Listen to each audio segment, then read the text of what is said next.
Carmel ಧ್ಯಾನ ದೈನಂದಿನ ವಾಚನಗಳ ಮೇಲಿನ ಧ್ಯಾನ ಆಗಸ್ಟ್ 8ನೇ ತಾರೀಕು ಸದಮತ್ತಾಯನು ಬರೆದ ಶುಭ ಸಂದೇಶದಿಂದ ವಾಚನ. ಆ ಕಾಲದಲ್ಲಿ ಯೇಸು ಫಿಲಿಪ್ಪ ಸೆಜರಾಯ ಎಂಬ ಪ್ರಾಂತ್ಯಕ್ಕೆ ಬಂದರು. ಅಲ್ಲಿ ತಮ್ಮ ಶಿಷ್ಯರನ್ನು ಉದ್ದೇಶಿಸಿ, ನರಪುತ್ರನನ್ನು ಜನರು ಯಾರೆಂದು ಹೇಳುತ್ತಾರೆ ಎಂದು ಕೇಳಿದರು. ಅದಕ್ಕೆ ಶಿಷ್ಯರು, ಸ್ನಾನಿಕ ಯೋಹಾನ, ಇನ್ನು ಕೆಲವರು ಎಲಿಯ, ಎರೇಮಿಯ ಅಥವಾ ಪ್ರವಾದಿಗಳಲ್ಲಿ ತಾವು ಒಬ್ಬರು ಎಂಬುದು ಇನ್ನು ಕೆಲವರ ಅಭಿಪ್ರಾಯ ಎಂದು ಉತ್ತರ ಕೊಟ್ಟರು. ಆಗ ಯೇಸು, ಆದರೆ ನೀವು ನನ್ನನ್ನು ಯಾರೆನ್ನುತ್ತೀರಿ ಎಂದು ಪ್ರಶ್ನಿಸಿದರು. ಅದಕ್ಕೆ ಯೇಸು ಅದಕ್ಕೆ ಪೇತ್ರನು, ಅಭಿಷಿಕ್ತರಾದ ಲೋಕ ಉದ್ಧಾರಕ ತಾವೇ, ಜೀವ ಸ್ವರೂಪನಾದ ದೇವರ ಪುತ್ರರೂ ತಾವೇ ಎಂದನು. ಅದಕ್ಕೆ ಪ್ರತಿಯುತ್ತರವಾಗಿ ಯೇಸು ಹೀಗೆಂದರು, ಯೋನನ ಮಗ ಸೀಮೋನನೇ, ನೀನು ಧನ್ಯ. ಈ ವಿಷಯವನ್ನು ನಿನಗೆ ಶೋತ್ರಪಡಿಸಿದ್ದು ಮಾನವರ ಶಕ್ತಿ ಅಲ್ಲ, ಸ್ವರ್ಗದಲ್ಲಿರುವ ನನ್ನ ಪಿತನೇ. ನಾನು ನಿನಗೆ ಹೇಳುತ್ತೇನೆ, ನಿನ್ನ ಹೆಸರು ಪೇತ್ರ. ಈ ಬಂಡೆಯ ಮೇಲೆ ನನ್ನ ಧರ್ಮಸಭೆಯನ್ನು ಕಟ್ಟುವೆನು. ಪಾತಾಳ ಲೋಕದ ಶಕ್ತಿಯನ್ನು ಎಂದಿಗೂ ಜಯಿಸಲಾರವು. ಸ್ವರ್ಗ ಸಾಮ್ರಾಜ್ಯದ ಬೀಗದ ಕೈಗಳನ್ನು ನಿನಗೆ ಕೊಡುವೆನು. ಇಹದಲ್ಲಿ ನೀನು ಏನನ್ನು ಬಂಧಿಸುವಿಯೋ ಅದನ್ನು ಪರದಲ್ಲಿಯೂ ಬಂಧಿಸಲಾಗುವುದು. ಇಹದಲ್ಲಿ ನೀನು ಏನನ್ನು ಬಿಚ್ಚುತ್ತೀಯೋ ಅದನ್ನು ಪರದಲ್ಲಿಯೂ ಬಿಚ್ಚಲಾಗುವುದು. ಪ್ರಭುವಿನ ಶುಭ ಸಂದೇಶವದು. ಕ್ರಿಸ್ತರೇ ನಿಮಗೆ ಸ್ತುತಿಯಾಗಲಿ. ಕಾರ್ಮೆಲ್ ಧ್ಯಾನವನ್ನು ಆಲಿಸುವ ಪ್ರೀತಿಯ ಸಹೋದರ ಮತ್ತು ಸಹೋದರಿಯರೇ, ಇವತ್ತಿನ ಶುಭ ಸಂದೇಶದಲ್ಲಿ ಯೇಸು ತಮ್ಮ ಶಿಷ್ಯರಿಗೆ 2 ಪ್ರಶ್ನೆಯನ್ನು ಕೇಳುತ್ತಾರೆ. ಒಂದು ಪ್ರಶ್ನೆ, ನರಪುತ್ರನನ್ನು ಜನರು ಯಾರೆಂದು ಹೇಳುತ್ತಾರೆ? ಇನ್ನೊಂದು, ನೀವು ನನ್ನನ್ನು ಯಾರೆನ್ನುತ್ತೀರಿ? ಒಂದು ಜನಪ್ರಿಯ ಪ್ರಶ್ನೆ, ಜನರ ಅಭಿಪ್ರಾಯವೇನು? ಜನರ ಅಭಿಪ್ರಾಯಗಳನ್ನು ತಿಳಿಯುವುದು ಬಹಳ ಸುಲಭ. ಇವತ್ತಿನ ಕಾಲದಲ್ಲಿಯೂ ಮೀಡಿಯಾಗಳು ಹೋಗಿ ಮೈಕನ್ನು ಹಿಡಿದಾಗ ಜನರು ತಮಗೆ ಬೇಕಾದದ್ದನ್ನು ಹೇಳ್ತಾರೆ. ಆದರೆ ನಿಮ್ಮ ಅಭಿಪ್ರಾಯ ಏನು? ಅಥವಾ ನಿಮ್ಮ ಸ್ವಂತಿಕೆಯ ಉತ್ತರ ಏನು? ನಾನು ಯಾರು? ಈ ಉತ್ತರಕ್ಕೆ ಜವಾಬ್ದಾರಿ, ತೂಕ, ನಿಲುವುಗಳಿವೆ. ಜೀವನದಲ್ಲಿ ನಿಲುವುಗಳು ಬಹಳ ಮುಖ್ಯ. ನಿಲುವುಗಳು ನಮ್ಮ ಅಂತರಂಗದ ಅಭಿಪ್ರಾಯಗಳು. ನಿಲುವಿಲ್ಲದ ಬದುಕು ಕೇವಲ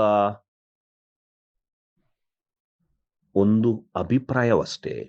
ಆ ಅಭಿಪ್ರಾಯಕ್ಕೆ ಆಳವಿಲ್ಲ, ತೂಕ ಇಲ್ಲ, ಜವಾಬ್ದಾರಿ ಇಲ್ಲ. ಯೇಸುವನ್ನು ನಾವು ಹಿಂಬಾಲಿಸುವಾಗ 2 ರೀತಿಯಲ್ಲಿ ನಾವು ಹಿಂಬಾಲಿಸಬಹುದು.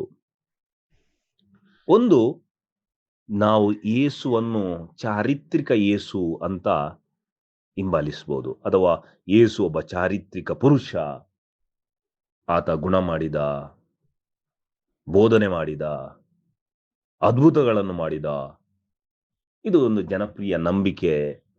ನೊವೇನಗಳು, ಜಪಸರಗಳು, ಪೂಜೆಗಳು, ಪುರಸ್ಕಾರಗಳು ಹೀಗೆ ನಾವು ಮಾಡ್ತಾ, ಎಲ್ಲರೂ ಮಾಡ್ತಾರೆ ಸಮಾಜದಲ್ಲಿ. ಹಾಗೆ ನಾವು ಮಾಡ್ತಾ ಕೇವಲ ಹೆಸರಿಗೆ ಕ್ರೈಸ್ತರಂತ ತಿರುಗಾಡ್ಬೋದು.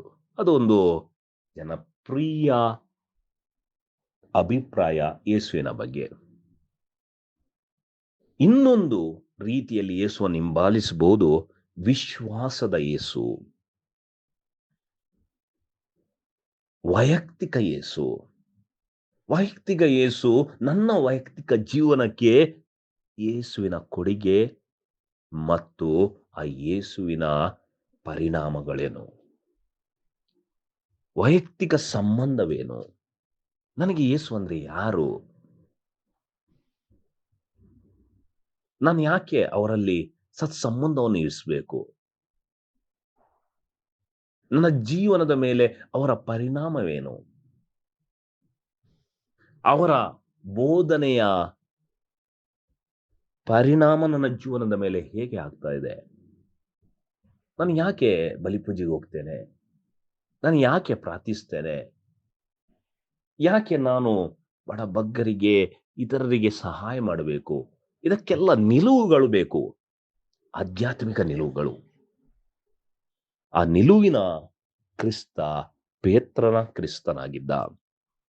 ಅಭಿಷಿಕ್ತ ಲೋಕೋದ್ಧಾರಕ ತಾವೇ, ಜೀವ ಸ್ವರೂಪ ದೇವರ ಪುತ್ರರು ತಾವೇ. ಪ್ರಿಯ ಸಹೋದರ ಮತ್ತು ಸಹೋದರಿಯರೇ, ಅಭಿಪ್ರಾಯದ ಯೇಸು ಅನ್ನು ತೊರೆದು ವೈಯಕ್ತಿಕ ನಿಲುವಿನ ಯೇಸುವಿನ ಕಡೆಗೆ ನಮ್ಮ ಪಯಣವಾಗಲಿ. ಅದೇ ಆಧ್ಯಾತ್ಮಿಕ ಪಯಣ. ಆ ಪಯಣದತ್ತ ನಾವು ಮುನ್ನಡೆಯೋಣ ಮತ್ತು ಯೇಸುವನ್ನು ಸಂಧಿಸೋಣ, ಅನುಭವಿಸೋಣ. ಪ್ರಿಯರೇ, ಕಾರ್ಮೆಲ್ ಧ್ಯಾನ, ದೈನಂದಿನ ವಾಚನಗಳ ಮೇಲಿನ ಧ್ಯಾನ, ಇದು ಕಾರ್ಮೆಲ್ ಗುರುಗಳ ಕೊಡುಗೆಯಾಗಿದೆ. ಇಂದಿನ ಈ ಧ್ಯಾನವನ್ನು ನಿಮಗೆ ನೀಡಿದ್ದಾರೆ 1ನೇ ಸ್ವಾಮಿ ವಿಜಯ್ ಡಿಕಾಸ್ಟ. ವಂದನೆಗಳು. ಪವಿತ್ರ ಬಾಲ ಯೇಸುವಿಗೆ ನವೇನ ಪ್ರಾರ್ಥನಾ ವಿಧಿ. ಮಕ್ಕಳೊಂದಿಗೆ ಸದಾ ಜೀವಿಸುವುದೇ ನನ್ನ ಸಂತೋಷ ಎನ್ನುತ್ತಾರೆ ಯೇಸು. ಮಕ್ಕಳನ್ನು ತಡೆಯದಿರಿ, ಅವು ನನ್ನೆಡೆಗೆ ಬರಲಿ. ಅವರು ಸ್ವರ್ಗದ ಹಕ್ಕುದಾರರಾಗಿದ್ದಾರೆ. ಯಾವ ಮಾನವನು ಈ ಚಿಕ್ಕ ಮಕ್ಕಳಂತೆ ಜೀವಿಸನೋ ಅವನು ನನ್ನ ರಾಜ್ಯವನ್ನು ಪ್ರವೇಶಿಸಲಾರ. ಪವಿತ್ರ ಬೈಬಲ್ನಲ್ಲಿನ ಯೇಸು ಪ್ರಭುವಿನ ವಾಕ್ಯಗಳು ಇವು. ಬಾಲ ಯೇಸುವು ಮಕ್ಕಳಿಂದಿಡಿದು ಸರ್ವರಲ್ಲಿಯೂ ಒಗ್ಗೂಡಿ ಪ್ರತಿಯೊಬ್ಬನ ಆಗು ಹೋಗು ಅಪೇಕ್ಷೆಗಳಲ್ಲಿ, ಕಷ್ಟ ಸಂಕಷ್ಟ, ರೋಗ ರುಜಿನಗಳಲ್ಲಿ ತನ್ನ ಕೃಪಾಳು ಕೊಡುಗೆಗಳನ್ನು ನೀಡಿರುವರು. ಪರಿಶುದ್ಧ ಸೃಷ್ಟಿಯಾದ ಮುಗ್ಧ ಬಾಲಕನ ರೂಪದಲ್ಲಿ ಜನಿಸಿ ಜಗತ್ತಿಗೆ ಬಂದ ಯೇಸು ಮಾನವನಿಗೆ ಹೇಳುತ್ತಾರೆ, ನನ್ನನ್ನು ಎಷ್ಟು ನೀನು ಗೌರವಿಸುತ್ತೀಯೋ ಅದಕ್ಕೂ ಮಿಗಿಲಾಗಿ ನಾನು ನಿನ್ನನ್ನು ಆಶೀರ್ವದಿಸುವೆನು. ಸ್ವ ಅರ್ಪಣೆ. ಪ್ರಿಯ ಬಾಲ ಯೇಸುವೆ, ನಾನು ನಿಮ್ಮನ್ನು ಆರಾಧಿಸುತ್ತೇನೆ. ನನ್ನ ಮೇಲಿನ ಪ್ರೀತಿಯ ಸಲುವಾಗಿ ಒಂದು ಮಗುವಾಗಿ ಜನಿಸಿದಿರಿ. ನಿಮ್ಮನ್ನು ಸ್ತುತಿಸುತ್ತೇನೆ. ನಿಮ್ಮ ಪವಿತ್ರ ರಹಸ್ಯಗಳನ್ನು ಸನ್ಮಾನಿಸುತ್ತೇನೆ.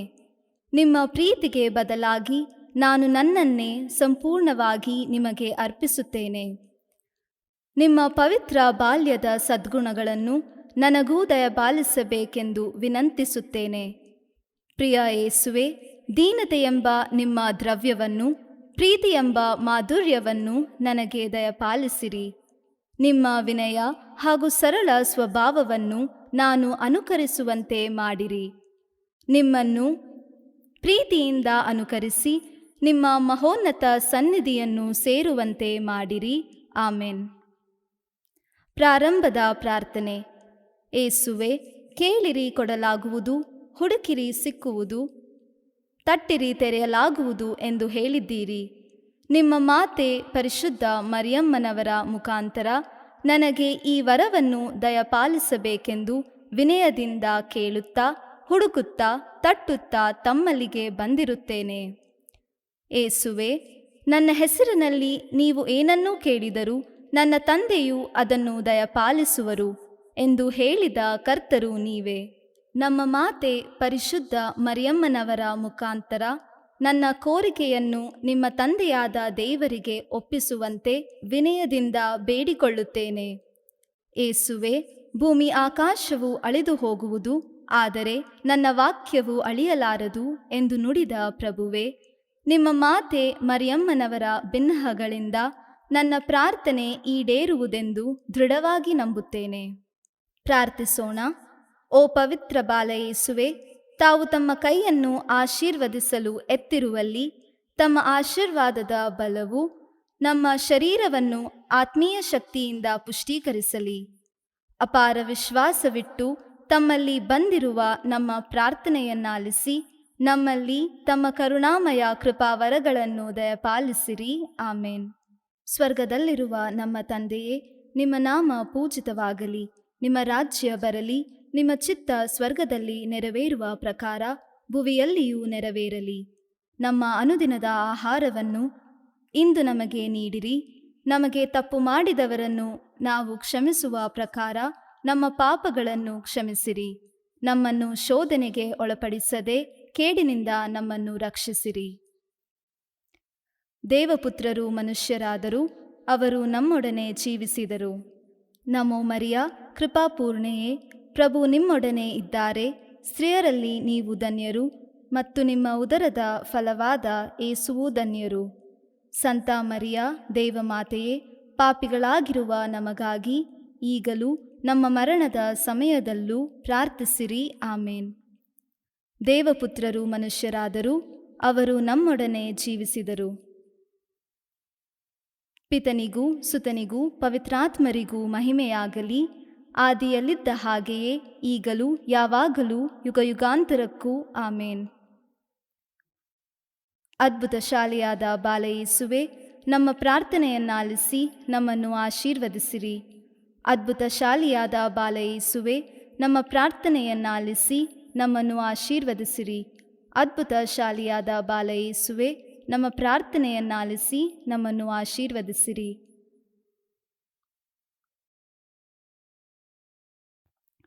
ಬಾಲಯೇಸುವಿನಲ್ಲಿ ಪ್ರಾರ್ಥಿಸೋಣ. ಓ ಅದ್ಭುತ ಶಾಲೆಯಾದ ಬಾಲಯೇಸುವೆ, ನಾವು ನಿಮ್ಮ ಮುಂದೆ ಸಾಷ್ಟಾಂಗವಾಗಿ ಅಡ್ಡಬಿದ್ದು ನಿಮ್ಮ ಸಹಾಯವನ್ನು ಯಾಚಿಸುತ್ತೇವೆ. ನೊಂದಿರುವ ನಮ್ಮ ರನ್ಮನಗಳ ಮೇಲೆ ನಿಮ್ಮ ಕೃಪಾ ಕಟಾಕ್ಷವನ್ನು ಇರಿಸಿರಿ. ಪ್ರೀತಿಮಯ ಹಾಗೂ ಕರುಣಾಭರಿತ ಹೃದಯವುಳ್ಳ ನೀವು ನಮ್ಮ ದೀನ ಪ್ರಾರ್ಥನೆಗಳಿಂದ ಮನಕರಗಿ ನಾವು ಭಕ್ತಿಯಿಂದ ಕೋರುವ ವರಗಳನ್ನು ದಯಪಾಲಿಸಿರಿ. ನಮಗೆ ಉಂಟಾಗಿರುವ ಅಧೈರ್ಯವನ್ನು ತೊಲಗಿಸಿರಿ. ನಮಗೆ ಬಂದೊದಗಿರುವ ಕಷ್ಟ ಕಾರ್ಪಣ್ಯಗಳನ್ನು ಆಲಿಸಿ ಉಪಕಾರವನ್ನು ಉಪಶಮನವನ್ನು ನೀಡಿರಿ. ನಿಮ್ಮ ಸಹಾಯವನ್ನು ಪಡೆದು ಧನ್ಯರಾದ ನಾವು ಪಿತನೊಂದಿಗೂ ಪವಿತ್ರಾತ್ಮರೊಂದಿಗೂ ಸದಾಕಾಲಕ್ಕೂ ನಿಮ್ಮನ್ನು ಸ್ತುತಿಸುವೆವು. ಆಮೇನ್. ಕೃತಜ್ಞತಾ ಪ್ರಾರ್ಥನೆ.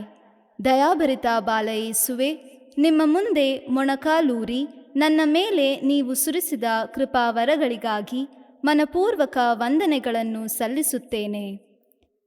ನಿಮ್ಮ ಕರುಣೆಯನ್ನು ಯಾವಾಗಲೂ ಸ್ಮರಿಸಿಕೊಂಡು, ನೀವೇ ನನ್ನ ದೇವರು, ನೀವೇ ನನ್ನ ಸಹಾಯಕರು, ನೀವೇ ನನ್ನ ಆಶ್ರಯದಾತರು ಎಂದು ನಿವೇದಿಸುತ್ತೇನೆ. ನಿಮ್ಮ ದಯೆ ಧಾರಾಳತ್ವವನ್ನು ಎಲ್ಲೆಲ್ಲೂ ಸಾರುತ್ತೇನೆ. ನಿಮ್ಮ ಅಪಾರ ಪ್ರೀತಿ ಪರಾಮರಿಕೆ ಸರ್ವರಿಗೂ ಲಭಿಸಲಿ. ನಿಮ್ಮ ಬಾಲ್ಯದ ಭಕ್ತಿ ಮಾನವ ಕೋಟಿಯ ರನ್ಮನಗಳಲ್ಲಿ, ಸರ್ವಧರ್ಮೀಯರಲ್ಲಿ, ಪ್ರತಿ ಮಾನವನ ಹೃದಯದಲ್ಲಿ ಆಳವಾಗಿ ಬೇರೂರಲಿ. ನಿಮ್ಮ ಸಹಾಯವನ್ನು ಪಡೆದವರೆಲ್ಲರೂ ನಿಮ್ಮ ಪವಿತ್ರ ಬಾಲ್ಯಕ್ಕೆ ಪ್ರಣಾಮಗಳನ್ನು ಸಲ್ಲಿಸಿ ನಿಮ್ಮನ್ನು ಸದಾಕಾಲಕ್ಕೂ ಸ್ತುತಿಸಿ ಮಹಿಮೆಪಡಿಸಲಿ. ಆಮೇನ್.